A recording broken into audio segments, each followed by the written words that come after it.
Welcome to our candidate interviews, in which I will bring the candidates of the town office directly to your home. Today's interview is brought to you by LakeCAM, which runs Lakeville's public, education, and government access television stations. My name is Joanne Corrieri, and I will be interviewing the two candidates running for the planning board this year. The questions have been compiled by Katie Goodfellow, our town monitor, and myself by reviewing past debates along with questions recently submitted by the town residents. And our guest this evening is Mark Knox. And Mr. Knox, welcome very much. I'm happy to have you here tonight. And my first little thing is we're going to do a little bit of you just telling us a little bit about you. And I would assume you want that mostly related to the planning board, or? However you'd like to go. Okay, so thank you for having me. I appreciate this. As you may know, I've been on the planning board for 5 years. My seat is up for re-election. I have enjoyed the time that I have served there. I hope to serve for another 5 years to the town. It's been a pleasure. It's been a huge learning experience.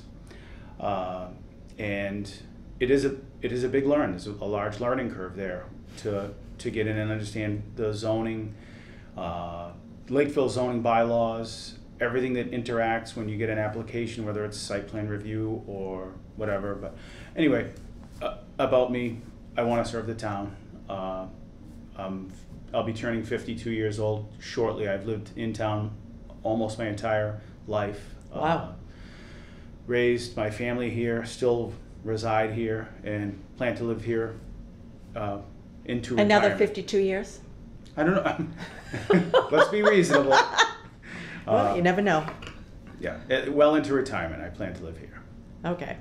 All right. Mr. Knox, some members of our LakeCAM audience have inquired about why you are running for two offices on the ballot, the select board and the planning board.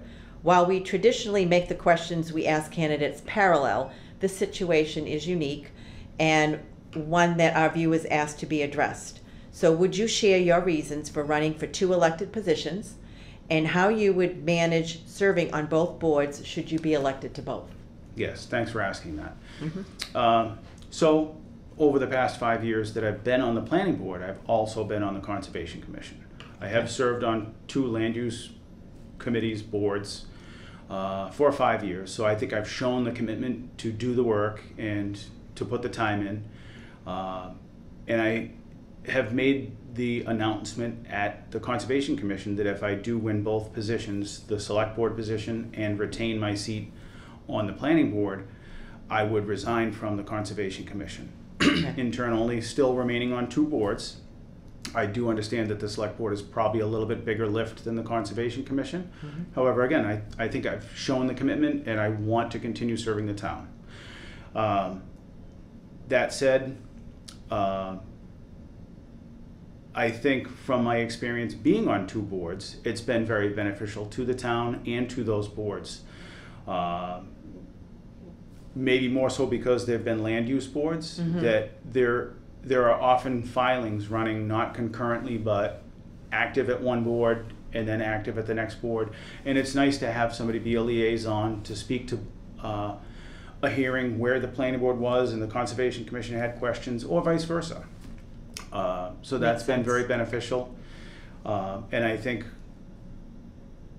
my experience in being on the select board, if I win that role, I will be beneficial to that board as well. I don't want to go too far into that because we've already had that candidates forum. I think I've spoke well to all the points and my take on select board related issues. Correct. So again, I think I've shown a commitment to serve, and I would like to work on the planning board for 10 years, get another 5-year term. Okay. Thank you for that. Okay, another question. The Lakeville Planning Board is responsible for ensuring that new land development meets both state and local zoning regulations. How do you see the planning board working with the current Lakeville Master Plan 2020 as it's written?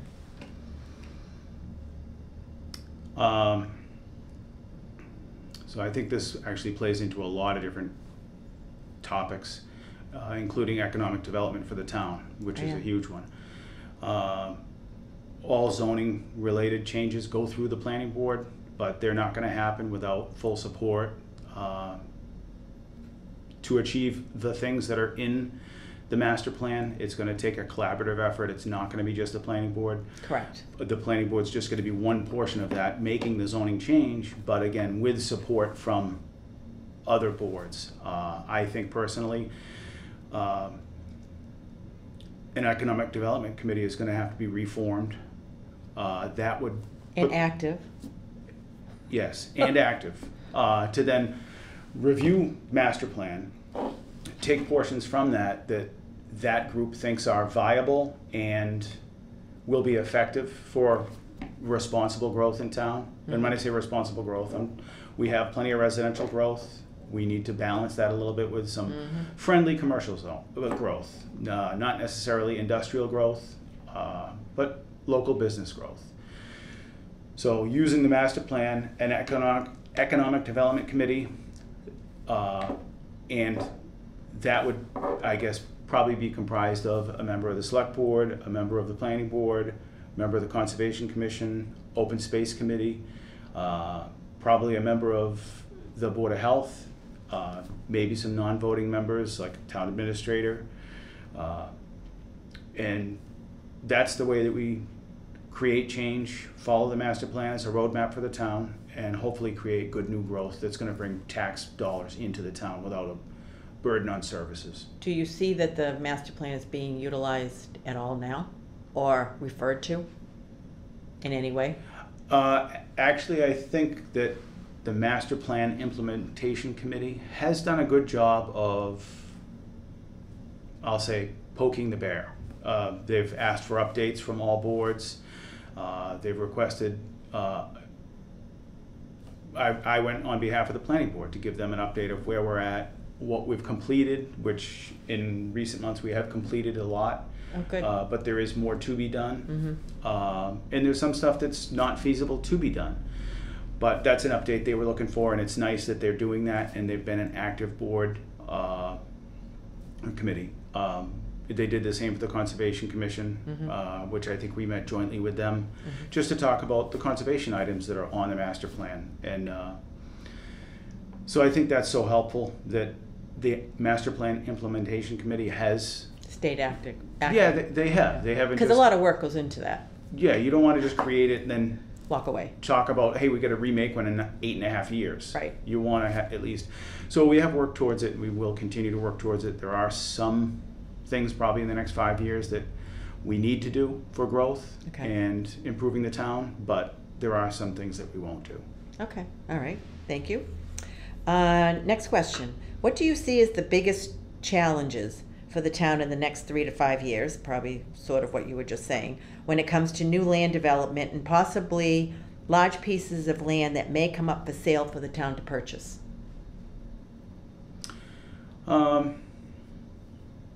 So I can give my opinion on that from the planning board standpoint as far as the purchases, but obviously that's going to be something that's either a town referendum or select board makes that decision. Correct. But that said, I think that the town needs to be cautious with that. I think that if they're looking at a piece that is like Betty's Neck, that's a pristine, perfect piece, that's an excellent conservation piece of land, and it has walking trails, parks, potential, certainly a viable option for the town to consider purchase. But I don't think that the town should be considering purchasing every property to stop development. Correct.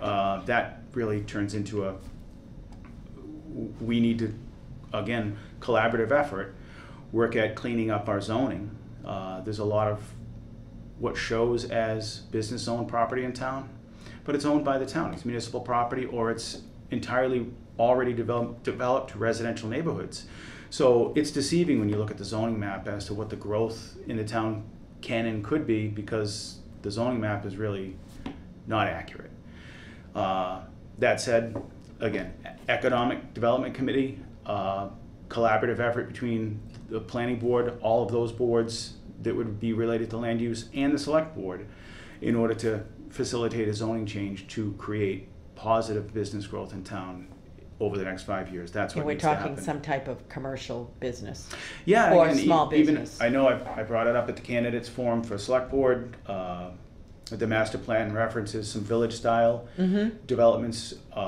They, I think, specifically call out the intersection of 79 and Route 18. That set of lights there, and across the way where Vaughn Street and 105 meet Yep. by Stars Market, Yep. as doing zoning overlays to make little villages that Makes sense. would maybe promote, if the water lines are nearby, which water lines go by both. Yep. You could maybe get a restaurant, or I know there's been a big cry out for a grocery store. If there was a big enough parcel zoned for business use in that area, instead of right now, it's kind of looks like a quilt, and it's more zoned for what each thing is used. Right. You know, so you have a residential house, and they had a big property and it's zoned residential, and then adjacent to that, there's a couple of little businesses, and they're zoned business, but it's really not ideal for. And I think you had said big properties. I think this is almost redevelopment. We're talking Right. about Lakeville has grown to the point that we're going to start to need to look at redevelopment of some land. Yeah. Hard. Yeah. When you're talking about that. Okay, next question. This is a long one, everybody. The planning board recently voted unanimously to make a recommendation to the zoning board of appeals that they deny the permit for Rocky Woods, as it would devastate the integrity of the property, which is significant to the Wampanoag tribe, as well as grounds which are not favorable for building due to wetlands, traffic concerns, and water resources. Given the challenges we're facing with the new MBTA community mandates and drains on the community, such as schools, fire, and police, what is your stance on dense culture housing in affordable 40B housing developments that are being brought forth by developers? What will you do as a planning board member to preserve Lakeville's character? I'm not a huge fan of the state's zoning, which that's 40B is state zoning. I don't like that they supersede town zoning. Unfortunately, I don't know that there's a lot we can do about it. I mean, we made that recommendation. I don't know if we didn't really even see all of the facts. It was possibly even a little bit arbitrary and capricious, but that's a recommendation to the zoning board. They'll About the Rocky Woods. the denial. Yeah. That said, the zoning board of appeals is going to have to go through that process. Unfortunately, for them, they are the permitting sticky. agent for 40B, and it's, I think by most people that's not viewed as a great thing for town, just because. And I will say, in the case of ownership, there is pride in ownership. So if it's a development that's for sale, it's historically those have been better for town than rental ones. And again, I don't know how we stop it, and that's really a zoning board of appeals question. Right. Not so much for you. Yeah. Do you like the idea of so you don't, you sort of answered the question. I will, if you would allow Sure. me to elaborate Go on ahead. that. The planning board has been working on an open space residential design bylaw. We actually brought it to town meeting and asked that it got tabled. That's my next question. So Not my next question, my last question. What sort of plays into the, it is cluster zoning. However, Oh, is that what the open space residential design? Okay, Yes. that was going to be, so that would be a suitable alternative to a 40B. And when I say that, it gives the densities to a developer that are very similar okay, to a 40B. However, everything's market rate, so it's folks owning homes just like you and I, and the tax base or the draw from property taxes off those is going to be market rate for everything, so there's less drain on the community than a 40B. okay. So we have, and I believe that the planning board is going to bring that to town meeting this June. Yeah, it says that, my question to you is it's proposed on the warrant, it is on the warrant. Yes. For everyone to know, this is a new bylaw that's proposed on the warrant for the annual town meeting this year. And it's called Open Space Residential Design Bylaw. And it's about a type of cluster zoning. Yeah, and so, again, one of the advantages to the town is I think the minimum that we put on it was 50 acres, so that a developer could come in with a parcel that was 50 acres. Mm-hmm. He can only develop 25 acres of it. Okay. But we would allow him the same number of houses he could fit on 50. In turn, the town would get 25 acres protected. Okay. The advantage to the developer is he gets the densities, so he doesn't have to put in as much road work, utilities, things like that. So he's just going to operate at whatever the market bears, put in high-end homes, hopefully, Okay. and assist the town with saving some open space. So that helps us with the Lakeville character. Yes. Okay. All right. So if anyone's interested in knowing more about it, it is on the town warrant, and usually on the town warrant they give you a little description and help you out. Okay. So you'll be able, if you take the time to go on the town website and check the town warrant, because the town meeting is May? June, early June. Early June. So you have plenty of time to read up on it, but it sounds interesting. Okay. And we will be holding a public hearing on that Oh, as we move forward. that's even better. We're just at this point waiting for legal review. And then once you have that, you're all set. Okay, that's even better. Okay, next question. As a planning board member with a 5-year commitment, do you have any financial interest or conflicts of interest with any business in town? No. The only time that I ever did, well, there were 2 times, and I exposed them both. Actually, the select board voted to make all committee and board and commission members specials because my company I think it was 2015, my workers shoveled roofs for the town. So that was potentially viewed as a conflict. However, as a special town employee, it's not a conflict. However, it may have the appearance of one, but I haven't done that work for the town since then, so it's been 9 years since that happened.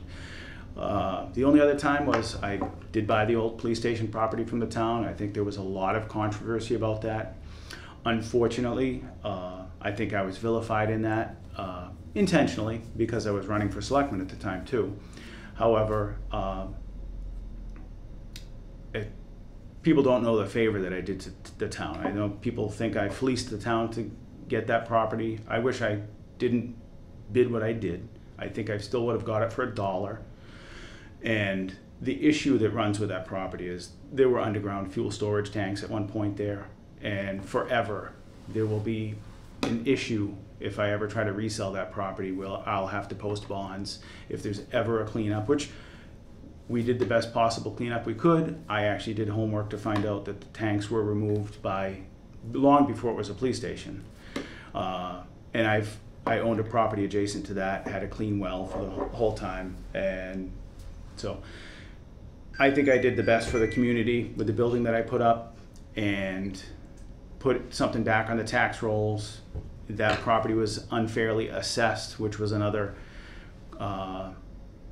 sticking point for a lot of people, that they felt like I did something. I didn't assess it, and No, it's not your job to assess the it. select board made the decision to sell it to me. Everything was done publicly. The chief of police even said, "Hey, I saw it on MLS. You did nothing wrong."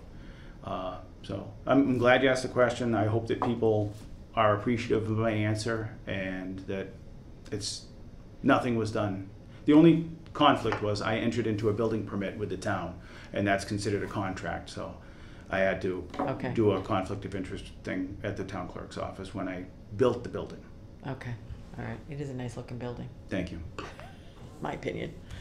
All right, we're going to skip the question that we kind of, about the open space residential design because we already answered it. So your last question is, there are a few establishments in town where parking is an issue. The planning board does have the authority to issue the number of spaces allowed per establishment if there is a safety issue.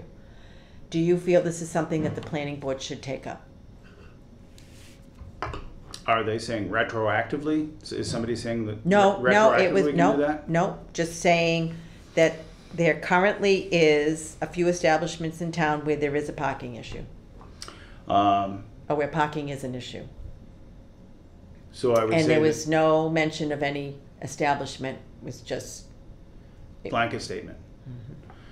So no names have to be mentioned. Yep, no, that's fine. Well, I would say if that was something that was approved by the planning board, guidelines are followed because we have standards for parking based on businesses and occupancy. If a business grew and in turn that parking became insufficient, it's probably something that the owner needs to address. It's really, you can't plan for something you didn't know about. No, but but if safety issues occur or begin to start to occur, is it something that the planning board would take up to correct? Because it is in your purview, I believe, in the planning board purview, not yours specifically. The only time that I'm aware that we don't have enforcement, Right. It would be considered a zoning violation. So I think it if would it's go a to problem, and it would go to the building commissioner to enforce the zoning issue. However, again, planning board dictates the number of spaces when an applicant goes through the site plan review process. But doesn't go back after the fact? We maybe could in the current process we're doing with a decision filed at the town clerk's office. Mm-hmm. But again, if you're going back to something that was done 5 or 10 years ago, that's pre that documentation. So I don't know that retroactively you could enforce anything like that. As the planning board, you might be able to enforce it as zoning, because if they aren't, haven't satisfied their parking needs and they've overwhelmed the streets or whatever, it becomes a zoning matter. Okay. All right, well, this wraps up the questions for this interview. Do you have anything that you'd like to make a brief statement about? Anything that you might have missed or want to add, or? Well, I think with the targeted questions, when I say targeted, just tailored to me, I think that you covered most everything. Okay. I do say to the residents of town that I am committed to serving on 2 boards. I really would like to stay for 10 years on the planning board. So I really ask them to vote for me for my 2nd term and return on the planning board. Okay. All right. So I thank you for your time. And for everyone else, I want you to remember to come out to vote for the annual town meeting. It's on Monday, April 1st, between noon and 8 p.m. inside Loon Pond Lodge at Ted Williams Camp. Thank you.